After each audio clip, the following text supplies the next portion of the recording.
안녕하십니까. 협조하는 세상, 즉 협상하고 조정하는 세상 만들기의 박 교수입니다.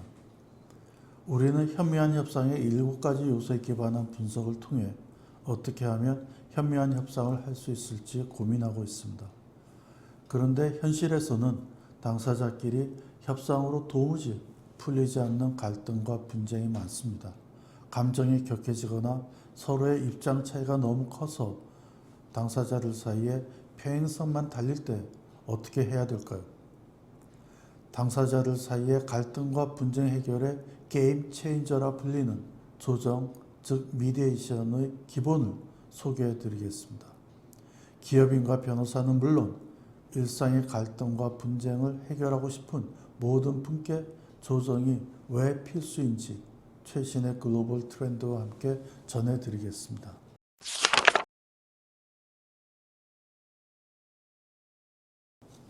그러면 조정의 개념과 조정인의 역할을 설명드리겠습니다. 우리는 싸우면 흔히 법대로 하자면서 재판이나 중재를 통한 해결을 떠올립니다. 그렇지만 중재나 재판보다 훨씬 지혜로운 길이 있습니다. 바로 조정입니다. 조정은 한마디로 제3자의 도움을 받는 협상 과정입니다. 조정은 당사자들에게 해결을 부과할 권한을 갖지 않는 중립적인 제3자, 즉 조정인의 도움을 받아 당사자들이 분쟁의 우호적 해결에 도달하도록 시도하는 절차를 말합니다. 여기서 핵심은 조정인에게는 분쟁 해결을 강제하는 권한이 없다는 점입니다.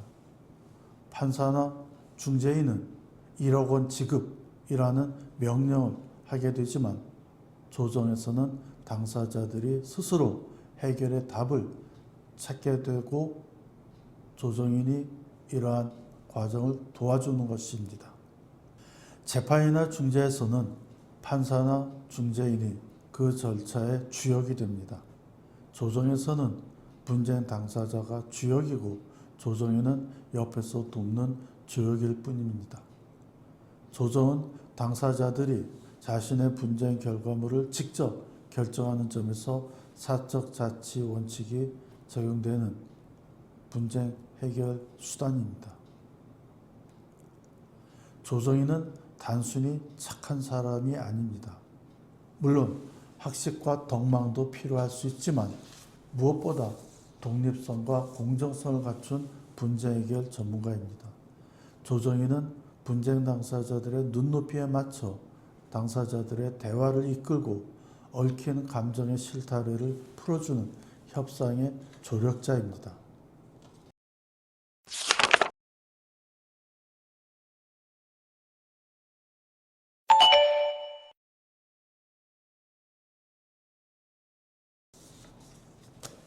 조정과 중재 재판을 간략히 비교해 드리겠습니다.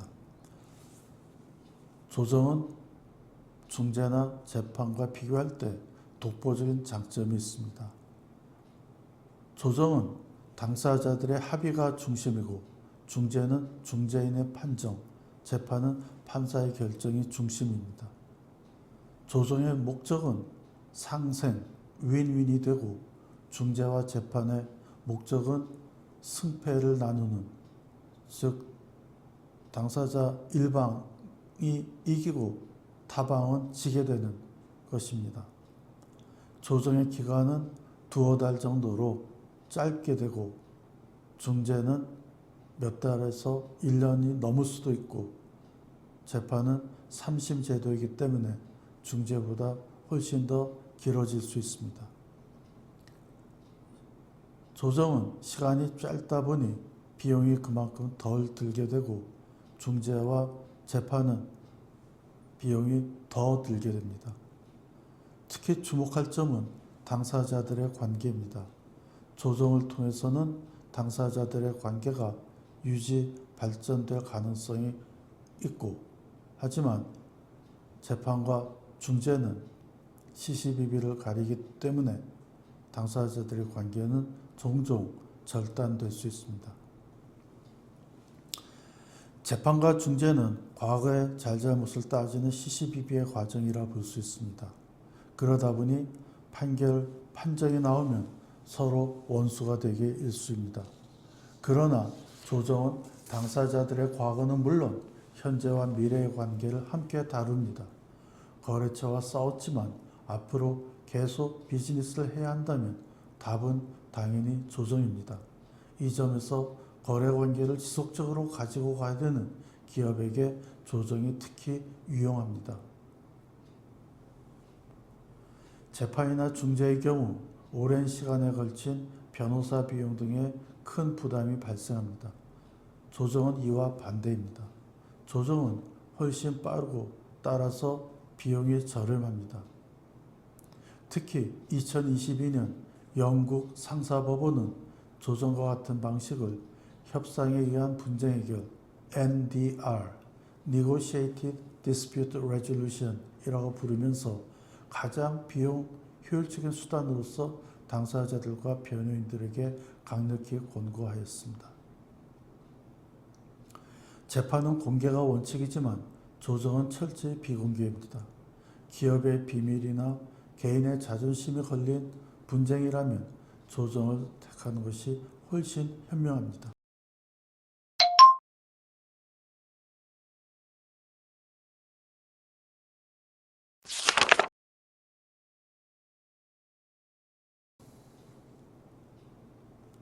조정이 중재와 비교할 때 장점이 많지만 그렇다고 중재가 필요 없다는 것은 아닙니다. 중재는 시시비비를 가릴 법적 판단이 필요한 경우 그렇게 강제적인 마침표를 찍어야 될 때에는 필요한 분쟁 해결 수단입니다. 최근에는 중재, 조정, 중재, 아브, 매드, 아브 또는 조정, 중재, 매드, 아브와 같은 혼합 방식이 유행입니다. 조정을 통해 유연하게 합의하고 그 결과를 중재 판정으로 만들어 집행력을 확보하는 것입니다. 다음에 설명드릴 싱가포르 조정협약이 발효한 현 시점에서 조정도 궁극적으로 집행력을 가질 수 있기 때문에 이러한 중재와의 결합 방식이 필요하지 않을 수 있다고 이야기할 수 있습니다. 하지만 싱가포르 조정협약의 당사국 수가 아직은 제한적이기 때문에 조정을 통한 화해 합의의 집행력을 확보하는 점에서는 중재와의 혼합 방식이 유효할 수 있습니다. 이처럼 조정과 중재는 서로를 배척하는 것이 아니고 보완적인 관계가 됩니다. 다만 중재를 통한 해결을 시도하기 전에 조정을 통한 해결이 시도되는 것이 중요합니다. 싱가포르 조정협약을 설명드리겠습니다. 그동안 조정의 유일한 단점은 중재와 비교할 때 조정을 통한 화해 합의가 이행되지 않는 그러한 상황입니다. 물론 조정을 통한 화해 합의는 당사자들이 이행할 수 있다라고 생각하기 때문에 그런 점에서 이행되지 않는 경우는 생각보다 많지 않습니다. 그럼에도 불구하고 이행되지 않을 경우에 문제가, 즉 집행력의 문제가 지적되었습니다. 이런 고민을 해결하고자 유엔은 싱가포르 조정협약을 채택하였습니다. 2020년 9월 발효된 이 협약은 조정을 통한 합의, 즉 화해 합의에 중재 판정이나 법원 판결과 같은 집행력을 부여합니다. 2026년 1월 기준 한국, 미국, 중국을 포함한 58개 국가가 이 협약에 서명을 했고 일본, 싱가포르를 포함한 20개 국가가 당사국입니다. 이제 상대방이 조정을 통한 화해 합의를 이행하지 않으면 싱가포르 조정협약 당사국 법원은 해당 화해 합의를 집행해 주도록 요구될 수 있습니다. 이제 국제상사 분쟁에서 조정은 본연의 유연성에 더해서 중재처럼 집행 수단을 가지게 된 것입니다.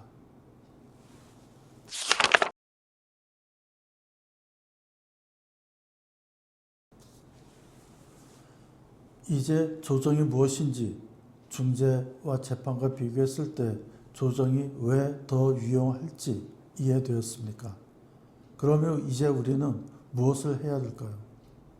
첫 번째는 계약에다가 조정 조항을 넣어야 합니다. 미리 분쟁이 발생할 경우 조정을 통한 해결을 약속하는 것이 중요하기 때문입니다.